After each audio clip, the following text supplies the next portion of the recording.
Fillimisht duhet theksuar faktin se tani më është e qartë se qeveria që tash është në detyrë deri më tani ka dështuar për të krijuar reforma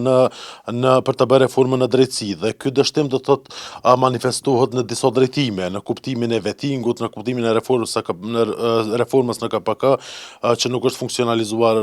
apo nuk ka hyrë në fuqi ende etj etj. Mirë, po njëra prej çështjeve janë edhe projekt ligjet apo reforma sipas deklaratës së përbashkët të zotimeve. Kjo reformë sipas kësaj deklarate ka përbërë gjithsej 6 projekt ligje dhe që si proces ka filluar përmes përmes nënshkrimit të deklaratës së përbashkët të zotimeve në mes të ministrit drejtësisë, Këshillit gjyqësor, Këshillit prokurorial, Gjykatës Supreme dhe Zyrës së Kryeprokurorit të Shtetit. Mirë, po që në një fazë të caktuar duke u thirrur në atë se Ministria e Drejtësisë i ka injoruar komentet apo rekomandimet e akterëve të tjerë institucional, Ministria e Drejtësisë kishte mbetur pothuajse vetme në këtë proces. Tash, kjo situatë përderisa para se me kalu tek opinionet e Komisionit të Venecias, duhet theksuar se këto ligje janë jashtëzakonisht të rëndësishme dhe janë të domosdoshme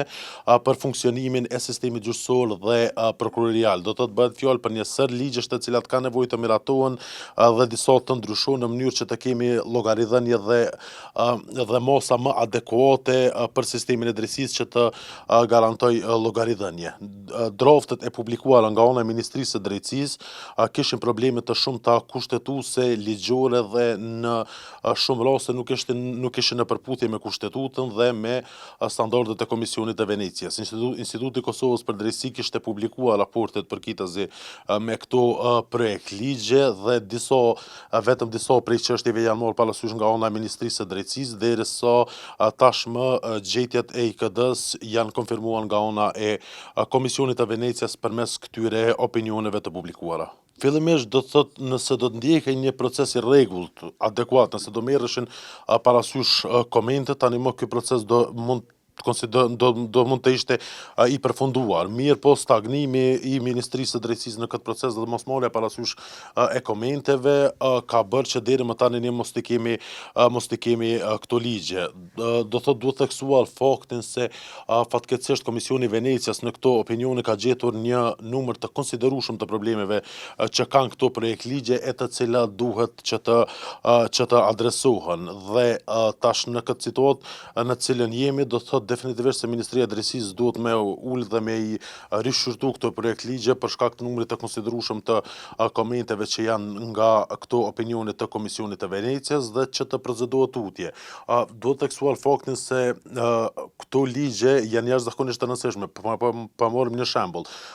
Ligje për përgjegjësinë disiplinore të gjyqtarëve dhe prokurorëve në shumë raste çalon të ofrojë llogaridhënie adekuate për shkak të problemeve ligjore. Komisioni i Venecias në opinionet e tjera ka kërkuar do thotë që krahas reformave të tjera edhe sistemi Këshillit gjyqësor dhe Këshillit prokurorial të jepen mosa adekuate për të garantuar llogaridhënien e të cilat mosa aktualisht nuk i ka. Dhe gjithë kjo kohë e humbur definitivisht se paraqet edhe një stagnim të progresit në sistemin e drejtësisë. Fillimisht do thotë janë këto ligje për të cilat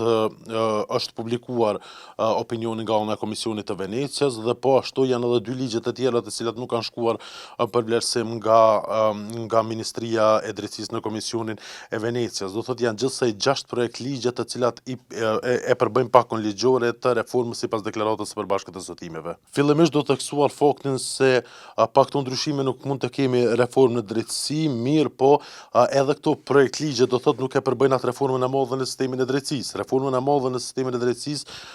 e përbëjnë që nënkupton që krahas miratimit të këtyre ligjeve duhet të zhvillohet edhe procesi i vettingut në sistemin e drejtësisë, i cili proces juridikisht nuk ka filluar dhe po ashtu duhet që të jetësohet edhe reforma në Këshillin Prokurorial të Kosovës, e cila është duke pritur vlerësimin e kushtetueshmërisë në gjykatën kushtetuese.